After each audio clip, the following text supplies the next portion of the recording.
नमस्कार दोस्तों, मेरा नाम है राहुल यादव और आप सभी का स्वागत है इन्वेस्ट राइट की एक नई वीडियो में। दोस्तों, कमेंट्स वाली सीरीज को काफी ज्यादा एंजॉय आप लोग कर रहे हैं। काफी सारे कमेंट्स मेरे पास आ रहे हैं, मुझे भी कमेंट्स पढ़कर काफी अच्छा लगता है। आपकी क्वेरीज बहुत सारी आ रही हैं, धीरे धीरे सभी की क्वेरीज क्लियर हो रही हैं, सभी के डाउट क्लियर हो रहे हैं। काफी अच्छी बात है। देखिए, मैं रोजाना वीडियोस बनाता हूं, आपके डाउट क्लियर हो रहे हैं, आप इन्वेस्टमेंट अपना शुरू कर रहे हैं। ये फ्यूचर में जाके आपको बेनिफिट देगा। मुझे भी बहुत अच्छा लगता है कि काफी सारे कमेंट्स मेरे पास अब आने लगे हैं। और दोस्तों देखिए, सबसे अच्छी बात है कि यहाँ पर ये भी आपको देखने को मिलती है, आपसे किसी तरह की कोई फीस नहीं ली जाती, कोई चार्जेस यहाँ पर नहीं है। आप लोग बेझिझक कमेंट कर सकते हैं, रिप्लाई आपको वीडियो के माध्यम से देखने को मिल रहा है। तो दोस्तों, जैसे मैं आप लोगों को रोजाना मोटिवेट करता हूँ, नई नई वीडियोस बनाता हूँ आप लोगों के लिए, आप लोग भी मुझे थोड़ा सा मोटिवेट कर सकते हैं, थोड़ा सा सपोर्ट आप लोग मुझे कर सकते हैं। आप लोगों को देखिए, अगर वीडियो मेरी अच्छी लगती है, पसंद आती है, तो आप लोग मेरी वीडियो को लाइक जरूर किया कीजिए और अपने दोस्तों के साथ शेयर भी आप जरूर कीजिए। और दोस्तों, आप लोग मेरे नए चैनल कहानीकार राहुल को भी सपोर्ट जरूर कीजिएगा। लोगो आपके सामने है, आप वहां पर भी कमेंट कर सकते हैं, वहां पर भी मैं रिप्लाई अब शुरू कर रहा हूं। एक वीडियो मैंने अपलोड की है, धीरे धीरे वहां पर भी वीडियोस आपको देखने को अब मिलेगी। बाकी इन्वेस्ट राइट की 2 वीडियो आपको रोजाना देखने को मिल रही है, एक दोपहर के 2 बजे और एक शाम के 7 बजे। काफी ज्यादा सपोर्ट आप लोगों ने किया, इसके लिए आपका एक बार फिर से बहुत बहुत धन्यवाद। चलिए, बातें काफी हो गई, बात करते हैं आज के कमेंट की। आज का जो कमेंट है वो महात्म कुमार जी की तरफ से मेरे पास आया है। इनका कहना है कि सर, मुझे 30 लाख रुपए SWP प्लान में इन्वेस्ट करने हैं, क्योंकि रिटायर हो रहे हैं और ये वहां से मंथली इनकम अपनी जनरेट करना चाहते हैं। महात्म कुमार जी, सबसे पहले तो आपका बहुत बहुत स्वागत है इन्वेस्ट राइट चैनल पर। चलिए, बात करते हैं आपके टॉपिक की। देखिए, 30 लाख रुपए आपको SWP प्लान में इन्वेस्ट करने हैं, मंथली इनकम आपको जनरेट करनी है। साथ ही साथ इन्होंने कहा है कि बहुत ज्यादा रिस्क में ये नहीं जाना चाहते। अच्छी बात है, 30 लाख रुपए आप लेकर बहुत ज्यादा रिस्क में ना जाइए, आप थोड़ा सा सेफर साइड रहिए। तो उसी के हिसाब से मैं आपके लिए एक फंड जो मैं सजेस्ट करके लाया हूं, वो मैं आपको बताऊंगा, फिर आप एक सही डिसीजन अपने लिए यहाँ पर ले पाएंगे। तो चलिए दोस्तों, वीडियो को स्टार्ट करते हैं। आप सभी लोग वीडियो को बहुत ही ध्यान से देखिएगा, क्योंकि यहाँ एक एक चीज मैं आप सभी को समझाऊंगा बिल्कुल सिंपल भाषा में। आइए स्टार्ट करते हैं। देखिए, SWP प्लान के ऊपर आज की पूरी वीडियो होने वाली है। SWP प्लान, SWP प्लान का मतलब है सिस्टमैटिकली विड्रॉल प्लान। यहां पर आप कुछ पैसा अपना इन्वेस्ट करते हैं एक साथ, जैसे लमसम होता है, इकट्ठा एक अमाउंट आप वहां पर इन्वेस्ट करेंगे और वहां से मंथली आप विड्रॉल करते हैं। जैसे SIP में हम मंथली इन्वेस्ट करते हैं और फिर 15-20 साल के बाद हम इकट्ठा पैसा लेते हैं। यहाँ पर जस्ट ऑपोजिट है, हम इकट्ठा पैसा इन्वेस्ट करते हैं और फिर 15-20 साल तक उसको विड्रॉल कर सकते हैं। ये हमारा SWP प्लान कहलाता है। अब देखिए, महात्म कुमार जी का जो कमेंट है, इनको 30 लाख रुपए 30 लाख रुपए इनको SWP प्लान में इन्वेस्ट करने हैं, मंथली इनकम इनको यहां से जनरेट करनी है। अब देखिए, इनका जो कमेंट है, इनको बहुत ज्यादा रिस्क में नहीं जाना। देखिए, रिस्क लेने की क्षमताएं सबकी अलग अलग होती हैं, कोई कितना रिस्क ले सकता है, कोई कितना ले सकता है। आपको हमेशा रिस्क अपनी क्षमता के हिसाब से लेना चाहिए। देखिए, म्यूचुअल फंड में जब आप पैसा इन्वेस्ट कर रहे हैं, सबसे पहले तो आपको ये समझ लेना चाहिए कि हाँ, मैं रिस्क लेने के लिए तैयार हूं, तभी मैं म्यूचुअल फंड में कदम रख रहा हूं, अपना पैसा मैं तभी वहां लेकर जा रहा हूं।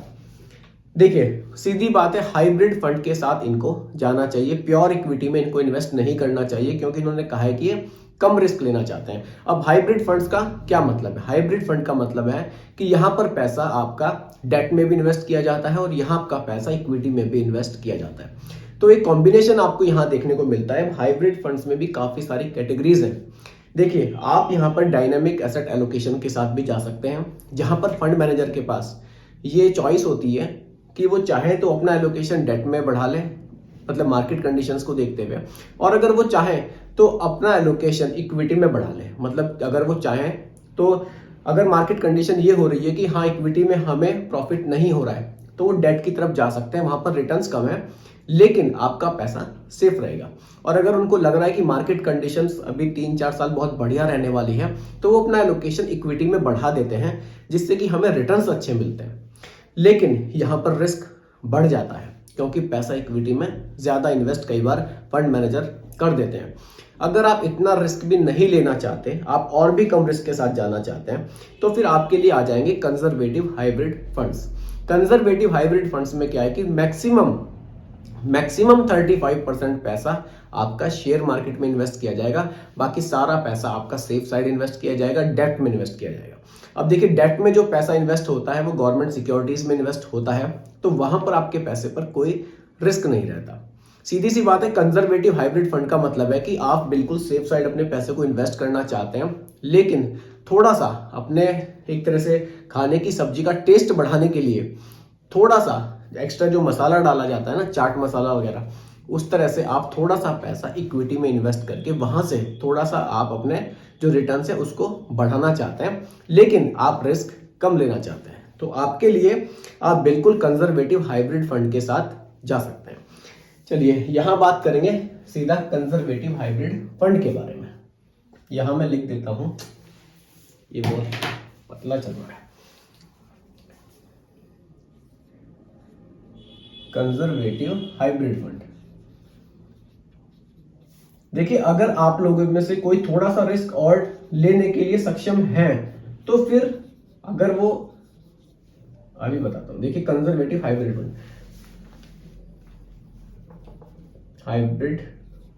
फंड, देखिए अगर आप लोगों में से कुछ लोग ऐसे हैं जो थोड़ा सा रिस्क लेने में कैपेबल हैं, थोड़ा सा वो रिस्क ले सकते हैं, तो फिर उनके लिए जो फंड आएंगे ना, उनके लिए हाइब्रिड फंड्स में जो कैटेगरी मैं उनको सजेस्ट करूंगा, उनको डायनामिक एसेट एलोकेशन के साथ जाना चाहिए। अब डायनामिक एसेट्स एलोकेशन में बैलेंस एडवांटेज फंड हमारे आ जाते हैं, जिनके रिटर्न्स अच्छे हैं लेकिन वहां पर रिस्क थोड़ा सा ज्यादा है। लेकिन यहाँ इन सर को मैं बैलेंस एडवांटेज फंड के बारे में ना बताकर डायरेक्ट कंजर्वेटिव हाइब्रिड फंड्स के बारे में ही बताऊंगा, क्योंकि यहाँ पे हमारा जो एलोकेशन है डेट का वो बहुत ज्यादा है, ताकि पैसा इनका सेफ रहे। अब देखिए सर, कंजर्वेटिव हाइब्रिड फंड के बारे में मैं बात करूं, कौन सा फंड आपके लिए बढ़िया रहेगा, आप एसबीआई के साथ जा सकते हैं। चलिए यहाँ लिख देते हैं, आप एसबीआई के साथ जा सकते हैं। एसबीआई कंजर्वेटिव हाइब्रिड फंड बढ़िया फंड है, अपनी कैटेगरी के हिसाब से रिटर्न्स भी काफी बढ़िया है फंड के। देखिए होल्डिंग्स की अगर मैं यहां पर डायरेक्टली आपके साथ बात करूं, इक्विटी में केवल 22%, इक्विटी में यानी कि शेयर मार्केट में केवल 22% का एलोकेशन इन्होंने रखा है, बाकी आपका पैसा सेफ साइड इन्वेस्ट यहां पर किया गया है, तो यहां पर रिस्क आपको बहुत कम देखने को मिलेगा। देखिए अगर मैं यहां पर होल्डिंग्स की बात करूं, अगर यहां पर इक्विटी के हिसाब से भी आप होल्डिंग देखें तो आईसीआईसी बैंक में, एचडीएफसी में, आईसीआईसी लोम्बार्ड में, तो भी काफी बड़ी बड़ी कंपनियों में ही आपका पैसा इन्वेस्ट यहां पर किया गया है। और देखिए एक्सपेंस रेशियो की अगर मैं बात करूं, यहां पर फंड साइज और एक्सपेंस रेशियो भी हम लोग देख लेते हैं। एसबीआई का फंड साइज से आपको आइडिया होगा कि कितना पैसा लोगों ने इस फंड में लगाया है, और एक्सपेंस रेशियो से हमें पता लगेगा कि कितना चार्ज हमें यहां पर देना होगा एएमसी कंपनी को। 9054 करोड़, 9054 करोड़ रुपए का यहां फंड साइज देखने को मिलता है, और एक्सपेंस रेशियो हमें देखने को मिलता है 0.62%। ये हमें यहां पर एक्सपेंस रेशियो देखने को मिलता है। रिटर्न्स की अगर मैं बात करूं, देखिए रिटर्न्स की अगर मैं बात करूं, देखिए यहां पर रिटर्न्स का फ्लक्चुएशन आपको बहुत ज्यादा देखने को नहीं मिलेगा, क्योंकि यहां पर मैक्सिमम पैसा आपका डेट में इन्वेस्ट हो रहा है। ज्यादा फ्लक्चुएशन हमेशा हमें प्योर इक्विटी फंड्स में ही दिखाई देता है, तो यहां पर रिटर्न्स जो है थोड़े से पैरेलल ही हमें देखने को मिलते हैं, बहुत ज्यादा फ्लक्चुएट नहीं होते। थोड़ा बहुत तो देखिए सभी फंड्स में चलता है। सीधा लास्ट के 10 ईयर्स के रिटर्न्स की अगर मैं बात करूं, 10.02% के रिटर्न्स इस फंड ने बनाकर हमें दिए हैं। अब आपको म्यूचुअल फंड के हिसाब से तो ये रिटर्न्स कम देखने को मिलेंगे, क्योंकि यहां पर पैसा इक्विटी में इन्वेस्ट कम हो रहा है।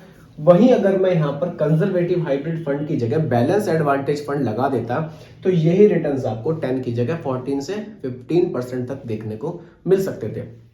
लेकिन फिर से वही कहूंगा, सबकी रिस्क लेने की क्षमता अलग है। अगर आपको लगता है कि मुझे बिल्कुल कम रिस्क लेना है, तो फिर आप कंजर्वेटिव हाइब्रिड फंड के साथ बिल्कुल जा सकते हैं, कोई दिक्कत नहीं है। रिटर्न्स 10% के भी कम नहीं है। 10% के रिटर्न्स आप 30 लाख रुपए इन्वेस्ट करेंगे तो भी आप एक अच्छी पेंशन महीने की यहां से ले पाएंगे। अब देखिए पेंशन महीने की जो लेनी है हमें एसडब्ल्यूपी प्लान से, उसका भी एक तरीका है कि हमें कितनी पेंशन लेनी चाहिए, वो भी समझिए। देखिए इधर समझाता हूं, आपके पास 30 लाख रुपए हैं, मान लीजिए आपने ये 30 लाख रुपए एसबीआई कंजर्वेटिव हाइब्रिड फंड में इन्वेस्ट कर दिए महीने की पेंशन लेने के लिए। अब कितनी पेंशन आपको लेनी चाहिए ताकि आपका पैसा भी आगे ग्रो होता रहे। रिटर्न्स हमें 10% के देखने को मिल रहे हैं, कोई दिक्कत नहीं। 10% के भी अगर हमें फ्यूचर में कंटिन्यू रिटर्न्स मिलेंगे तो बढ़िया रिटर्न्स है, कोई दिक्कत नहीं है। देखिए अब हमें रिटर्न्स 10% मिल रहे हैं, हमें केवल 8% का विड्रॉल करना चाहिए। 30 लाख का 8% यानी कि 2,40,000 प्रति ईयर। अब इसको मंथ में देखेंगे, अगर मंथ की मैं बात करूं तो बिल्कुल मंथ में आ जाएगा ये सीधा 20,000। 20,000 पर मंथ आप यहां से विड्रॉल कर सकते हैं। देखिए 8% का रिटर्न विड्रॉल के लिए मैंने इसलिए रखा है, रिटर्न्स फ्लक्चुएट होते रहते हैं, हो सकता है कभी 9.5 मिल जाए, कभी 9 मिल जाए, और अगर हम 10% ही विड्रॉल करेंगे तो फिर हमारी कैलकुलेशन खराब हो जाएगी और हमारा जो पैसा ग्रो होना है फ्यूचर में वो नहीं हो पाएगा।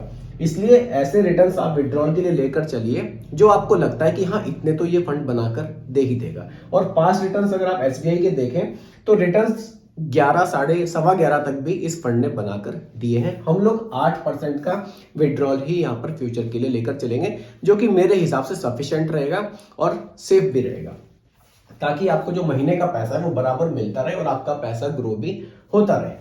अब देखिए महीने का 20,000 अगर आप विड्रॉल यहां से करते हैं, रिटर्न्स की अगर मैं बात करूं, देखिए रिटर्न्स हम वही 10% का यहां पर लेकर चल रहे हैं। और अगर ड्यूरेशन की मैं बात करूं, आप अगले 20 ईयर्स के लिए या 25 रख लीजिए, 25 ईयर्स के लिए इस पैसे को इन्वेस्ट अपने 30 लाख रुपए को मान लीजिए करते हैं, तो ये कैलकुलेशन अब हम देख लेते हैं कि आपका पैसा ग्रो कितना होगा।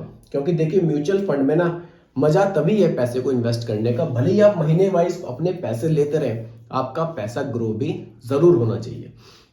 देखिए रिटर्न्स यहां पर केवल 10% लेकर चलूंगा और ड्यूरेशन यहां पर 25 साल की मैं लेकर चलूंगा। महीने का आपने विड्रॉल किया यहां पर 20,000 रुपए, 25 साल तक आपने इस स्कीम में पैसा इन्वेस्टेड रखा, तो जो लास्ट में आपके पैसे की वैल्यू आपको देखने को मिलेगी ना 76 लाख, 76 लाख रुपए का बैलेंस भी आपको साथ साथ देखने को मिलेगा 25 साल के बाद। यही फायदा है म्यूचुअल फंड में इन्वेस्ट करने का। बढ़िया आपको स्कीम्स यहां पर देखने को मिलती हैं, पैसा आपका कंपाउंडिंग में ग्रो होता है। अब देखिए 8% आपने विड्रॉल यहां पर किया, केवल 2% आपका पैसा बढ़ा, 30 लाख रुपए आपका 2% के हिसाब से ग्रो हुआ और 25 साल में 30 लाख की वैल्यू 76 लाख आपको देखने को मिल गई। और ये जो 20,000 रुपए महीना आप विड्रॉल कर रहे हैं खर्चे के, ये अलग आपको मिल ही रहा है।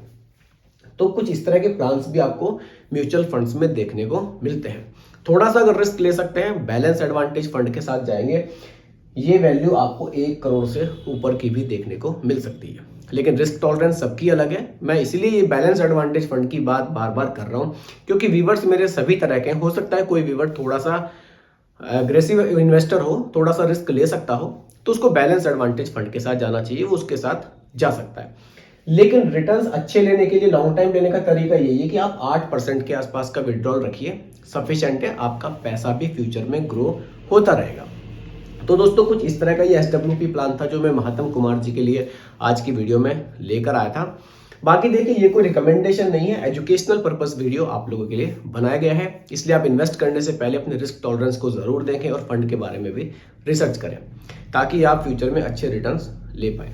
बाकी वीडियो आपको कैसी लगी कमेंट में जरूर बताइएगा, पसंद आई हो तो लाइक शेयर भी कीजिएगा और मेरे चैनल पर अगर आप नए हैं इसको भी सब्सक्राइब आप जरूर कीजिएगा। बहुत बहुत धन्यवाद।